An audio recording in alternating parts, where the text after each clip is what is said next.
मित्रों नमस्कार, आप देख रहे हैं धर्मदर्श पत्रिका का यूट्यूब चैनल दस्तक मीडिया। मैं विनोद शुक्ल आपको सुना रहा हूं बाबा नीम करोली की अद्भुत कथाएं।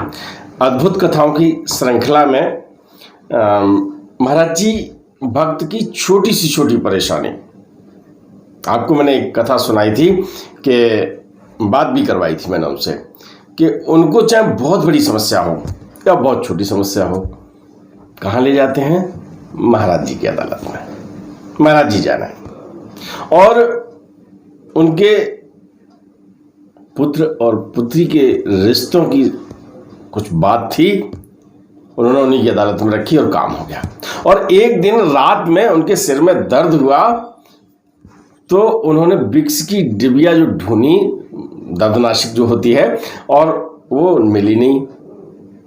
परेशान हो गए और फिर बोले, अरे महाराज जी क्यों परेशान कर रहे हो? और उन्हें विक्स की डिबिया हाथ बढ़ाया, मिल गई। ये बहुत छोटी और बड़ी बातों के बीच की बात हमने आपको बताई है। ऐसे ही एक अनन्य भक्त महाराज जी के हैं, देव कामता दीक्षित। उनके साथ एक घटना हुई। पत्नी आभूषण कुछ पहने हुए थी और शाम को उतार के उन्होंने रख दिया, और वो आभूषण सुबह जब देखे तो वो निर्धारित स्थान पर नहीं थे। अब बड़े परेशान दीक्षित जी भी, उनके घर से और परिजन सब देखा, इधर उधर कौन आया कौन गया, कहाँ चले गए होंगे, क्या हुआ। अब देवकामता दीक्षित इस बात से ज़्यादा परेशान नहीं थे कि वो सोना चला गया है और हमारा आर्थिक नुकसान हो गया है, लेकिन वो इस बात से ज़्यादा परेशान थे कि सोना खोना भी खराब है और मिलना भी खराब है।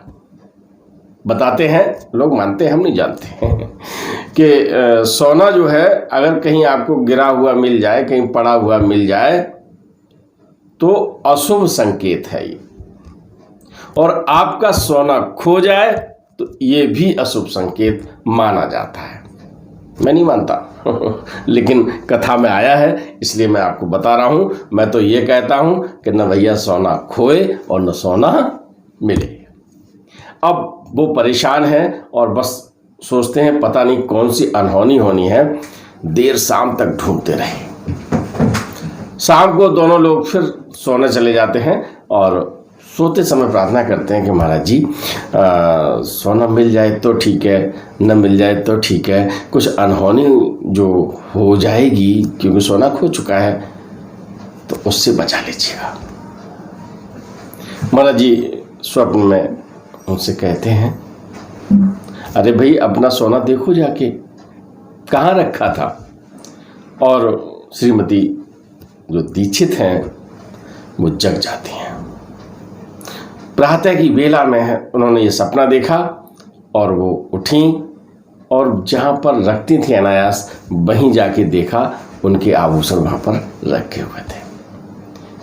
तो महाराज जी ने उनकी अनिष्ट की जो आशंका थी वो भी दूर कर दी और आर्थिक हानि से भी बचा लिया। तो महाराज जी छोटी से छोटी और बड़ी से बड़ी जो भी भक्त की समस्याएं आती हैं और वो पूर्ण समर्पित होता है तो वो दूर करते हैं। तो आप भी कोई समस्या है आपके जीवन में, आप किसी तांत्रिक के चक्कर में मत फंसिएगा। आप किसी के जो ये कहता मैं ये कर दूंगा, मैं पूजा कर दूंगा और मैं ये पूजा करता हूँ, ऐसे बहुत सारी चीज़ें हैं समाज में। आप सबसे दूर रहिएगा। महाराज जी से कहिएगा, अपने हनुमान जी से कहिएगा और आपकी सारी समस्याओं का हल वहाँ पर है। ठीक है, तो आज विदा लें। राम राम। वीडियो पसंद आए तो लाइक कीजिए, शेयर कीजिए, सब्सक्राइब बटन पर क्लिक करके चैनल को सब्सक्राइब करें और बेल आइकन दबाना बिल्कुल ना भूलें ताकि हमारे अपडेट वीडियो आपको मिलते रहें।